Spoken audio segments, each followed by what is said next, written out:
Hello students, nice to meet you all in this video. Today you are going to learn the political causes of Great Uprising 1857. As you all know, the British came into India in the name of trade. They established English East India Company in 1600. Slowly they started capturing the territories of India through wars or through some policies of annexation. Because of this, Indian rulers, nobles, officials lost their powers, and also the farmers, the craftsmen, and even ordinary people were affected. So they wanted to send the British out of India.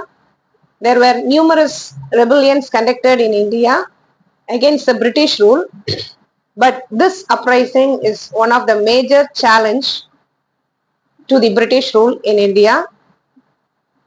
Now we are going to learn the political causes of Great Uprising 1857.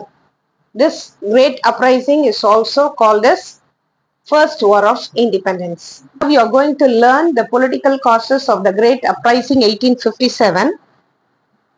So first one is the British policies of expansion. Under this we are going to write about the doctrine of Lab's subsidiary alliance, and then the Britishers also conducted the outright wars. Okay, what is this doctrine of Labs? This doctrine of Labs was introduced by Lord Dalhousie.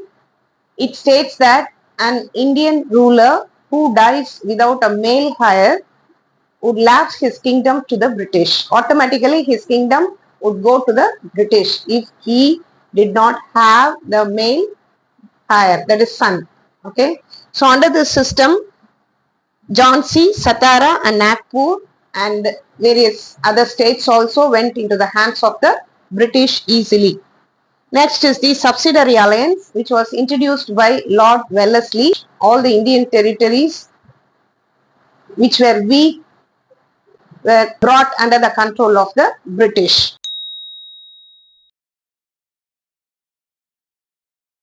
So this, under this system, Hyderabad, Mysore, Tanjore, etc. were brought under the control of the British.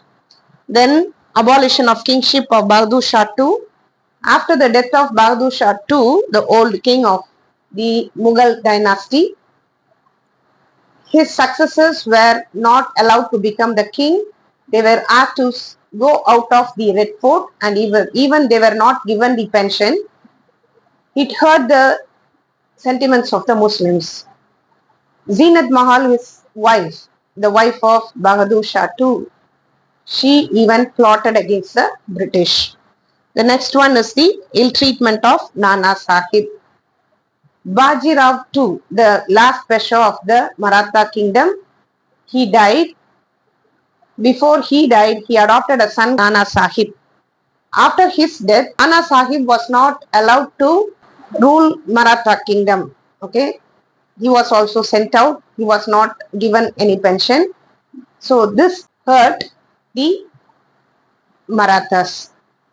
Next, Rani of Jhansi, and she was not allowed to adopt a son, and this also hurt her.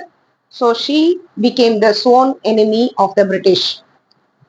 The last one is the annexation of Awadh, which took place in the year 1856.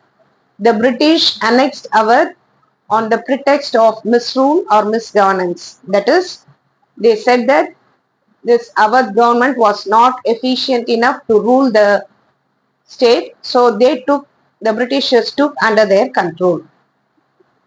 Okay, now because of this, the Peshwas, the nobles, the officials, everybody, soldiers, all lost their jobs. Okay, so under the political causes, you can write all these points.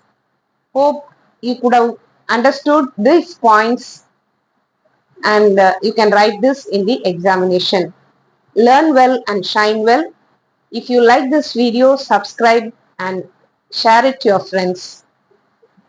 See you in the next video. Till then, bye.